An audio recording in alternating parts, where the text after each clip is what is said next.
ఇప్పుడు present real ఎస్టేట్లో agent compulsory అవసరం. ఇప్పుడు ప్లాట్ కొంటున్నా, ఏజెంట్ ద్వారా వెళ్తే బాగుంటుందా, లేకపోతే డైరెక్ట్ వెళ్ళి కొనుక్కుంటే బాగుంటుందా? ఏజెంట్ అనే వ్యక్తి అవసరమా అసలు యాక్చువల్గా ఇప్పుడు ప్రెజెంట్లో?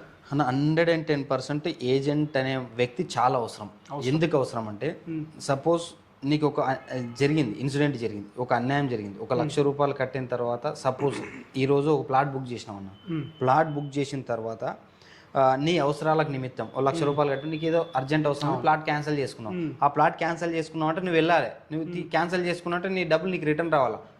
ఓ కంపెనీకి వెళ్ళినావు అనుకో, వాడు ఊట్టి తిప్పుతూనే ఉంటాడు నిన్ను, ఈ రోజు రా రేపు రా, ఈ రోజు రా రేపు. ఇది ఒక్క విషయానికి గురించి చెప్తున్నా, ఇలాంటి ఎగ్జామ్స్ చాలా ఉన్నాయి. వాడు రోజు రా తిప్పుతావు, తిప్పితే నువ్వేం చేస్తావు, ఆ 1,00,000 వదిలేసుకుంటావు లాస్ట్ తిరిగి. కానీ ఒక ఏజెంట్, ఒక మీడియేటర్ ఉన్నాడంటే 100% పని అయిపోతుంది. బాధ్యత వాడి రెస్పాన్సిబుల్, వాడు 100% నీకు తెచ్చిస్తాడు.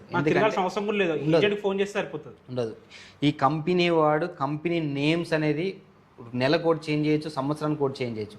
కానీ ఏజెంట్ అంటే మీడియేటర్ అంటే ఎప్పటికి చేంజ్, ఒకటే ఒక ఐడెంటిటీ అది ఏంటంటే మంచోడు, లేదా మంచి ప్రాపర్టీ ఇప్పిస్తారు, రీజనబుల్ ఇప్పిస్తారు అని ఒకటి మార్క్ ఉంటుంది. ఇప్పుడు ఇది బేస్ చేసుకుని కొంతమంది ఏజెంట్స్ మోసాలు కూడా చేస్తారు. వాళ్ళని ఎట్లా గుర్తించాలి? ఏజెంట్ పర్ఫెక్ట్ పర్సన్ ఎట్లా తెలుసుకోవాలి కస్టమర్?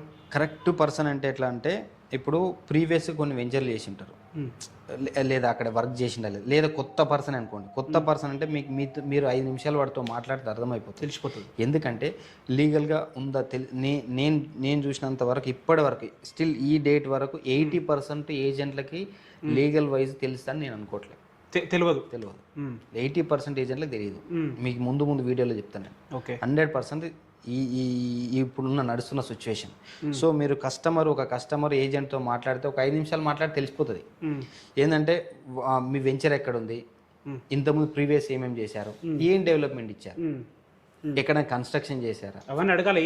కస్టమర్ ఏజెంట్కి అడగాల. సో మీ ప్రొఫైల్ ఏంటి, ప్రొఫైల్ ఇన్ ద సెన్స్ ఇప్పుడు రెరా అనుకుంటాం, నెక్స్ట్ డిస్కస్ చేద్దాం. రెరా అంటే ఏజెంట్ కూడా రెరా మస్ట్. ఇది 90% తెలియదు. ఓన్లీ కంపెనీకి, లేఅవుట్కి, కన్స్ట్రక్షన్కి ఉంటే సరిపోతుంటారు. ఏజెంట్ కూడా రెరా మస్ట్. సిటీలో అయితే ఇస్తారు. ఇప్పుడు మారుమూల గ్రామాల్లో అనుకోండి, ఎక్కడికి వెళ్ళినా మీరు ఆన్లైన్లో అప్లై చేసుకుంటే రెరా అనేది వస్తుంది. కానీ తక్కువ మందికి ఉంటాయి కదా రెరా. అదే తక్కువ మంది అవేర్నెస్ రావాలి, వాళ్ళనే మనం చూస్ చేసుకోవాలి. ఇప్పుడు మీరు మొదట్లో అన్నారు కస్టమర్కి చాలా అవేర్నెస్ వచ్చేసిందని, అలాంటప్పుడు ఏజెంట్ ఎందుకని నా క్వశ్చన్. నేను అడుగుతున్నా, సపోజ్ ఏం చెప్తారు దాని గురించి? ఏజెంట్ ఎందుకు అంటే, ఇది ఇంతకుముందు చెప్పిన ఒక ఎగ్జాంపుల్. ఇంకోటి అన్న, రియల్ ఎస్టేట్లో ఏంటంటే మార్జిన్స్ ఉంటాయి. అవును, ఓ 10 lakhs ప్లాట్ ఉంది అనుకో, కస్టమర్కి 15 lakhs కమ్మడం, 5 lakhs ఇది తీసుకోవడం, 10 lakhs అది పంపించడం, ఇదంతా కరెక్టేనా?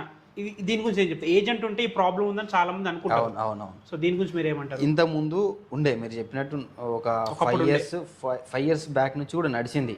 సో కంపెనీకి వెళ్ళిన తర్వాత కంపెనీ కూడా ఏదైనా కంపెనీ జాయిన్ అయితే ఒక 2% ఇచ్చేవాళ్ళు, 200, 300, 500 per square yard ఇచ్చేవాళ్ళు. కానీ మీరు అన్నట్టు మార్జిన్స్ ఉంటాయి. ఇప్పుడు కస్టమర్కి అవేర్నెస్ వచ్చేసింది. అరే 1000 రూపీస్ మార్జిన్ ఉంటుంది రా బాబు, వాడు అక్కడే డిస్కౌంట్ అడుగుతుంది, కస్టమరే డిస్కౌంట్ అడుగుతున్నాడు. సో ఆ విధంగానే సేల్స్ అవుతున్నాయి తప్ప నీకు బ్రోచర్ రేట్ పెట్టిన దానికి 100% ఎవరు కొనరు. అంతే, అసలు కొనరు. ఇంతకుముందు కొనేది నేను రియల్ ఎస్టేట్ వచ్చిన కొత్తలో, నేను 10,000 జీతం తీసుకునే టైంలో 1 రూపీకి డిస్కౌంట్ లేకుండా అమ్మేవాళ్ళు పెద్ద కంపెనీలు. ఇప్పుడు అవేర్నెస్ వచ్చి డిస్కౌంట్ కంపల్సరీ అడుగుతారు. మార్జిన్స్ ఎట్లా ఉంటాయని తెలిసి ఇది ఓపెన్ మార్కెట్ అయిపోయింది, అంతే, తెలిసిపోయింది అందరికి. సో ఆ 1000 రూపాయలు డిస్కౌంట్ లేని ఎవరు కొనరు, అంతే, మినిమం అది. అండ్ ఇంకో క్వశ్చన్, డబుల్ రిజిస్ట్రేషన్ ఉంటుంది అంటే టైటిల్ ఫ్రాడ్. అంటే ఒక వ్యక్తి మల్టిపుల్ పర్సన్కి అమ్మడం కానీ, లేదా టైటిల్ డాక్యుమెంట్ చేంజ్ చేసి ఏదో చేయడం కానీ, ఇవన్నీ చేస్తుంటారు. అసలు డబుల్ రిజిస్ట్రేషన్ అంటే ఏంటి, దీన్ని ఎట్లా చెక్ చేసుకోవాలి? డబుల్ రిజిస్ట్రేషన్ అంటే ఒకప్పుడు జరిగింది. ఎలాగంటే ఇప్పుడు కూడా జరుగుతుండొచ్చు, నేను కాదనే లేదు, ఒకప్పుడు ఎక్కువ జరిగేది. సపోజ్ మీకు ఒక ఏరియా చెప్తాను, కుంట్లూరు ఏరియా ఉంటుంది, హైదరాబాద్ కుంట్లూరు ఏరియా. ఒక 10 ఎకరాల లేఅవుట్, ఒక 10 ఎకరాల లేఅవుట్ వేసి గ్రామ పంచాయతీ అంటే గ్రామ పంచాయతీ సర్పంచ్ లెవెల్లో పర్మిషన్ తీసుకోవాలి. సర్పంచ్ లెవెల్లో తీసుకుని ఫస్ట్ ఇలా వెళ్ళింది అనుకోండి, లేఅవుట్ 1, 2, 3 up to 50 ప్లాట్స్ అమ్మేస్తారు. అమ్మేసిన తర్వాత మళ్ళీ 6 నెలలకి మళ్ళీ జడిపేస్తారు. అదేంటి చెప్తా నీకు, మళ్ళీ జడిపేసి మళ్ళీ పైనుంచి 1, 2, 3 రివర్స్ చేసుకుంటూ వస్తారు. అయిపోయింది. మళ్ళీ 6 నెలలకి మూడోది 1, 2, 3, 4 ఇలా జిగ్ జాగ్గా. సో ఒక లేఅవుట్ని గ్రామ పంచాయతీ లెవెల్లో ఒక సర్పంచ్ ఇచ్చే పర్మిషన్ని 30 సార్లు కాదు 300 సార్లు సబ్ రిజిస్టర్ ఆఫీస్ లో ఎట్లా పట్టుకోరానా? సబ్ రిజిస్టర్ ఆఫీస్లో వాడికి ఏం తెలుస్తుంది? డైరెక్ట్ ఇది రిజిస్ట్రేషన్ డాక్యుమెంట్ సరే, మొత్తం అన్ని పేపర్లు అంతా కొత్త తీసుకెళ్తాడు కదా. ఓహో. నీకు 49 సర్వే నెంబర్ బై 1 అసలు మొత్తం అన్ని తీసుకొని డాక్యుమెంట్ అయితే తీసుకెళ్ళి. ఒకప్పుడు జరిగింది ఇదే కదా.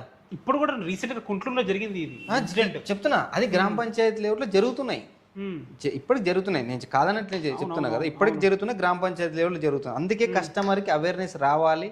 చాలా మందికి వచ్చింది, ఇంకా కొంతమందికి రాని వాళ్ళు ఎవరున్నా మరి ఇప్పుడు ఎట్లా తెలుసుకోవాలి? నేను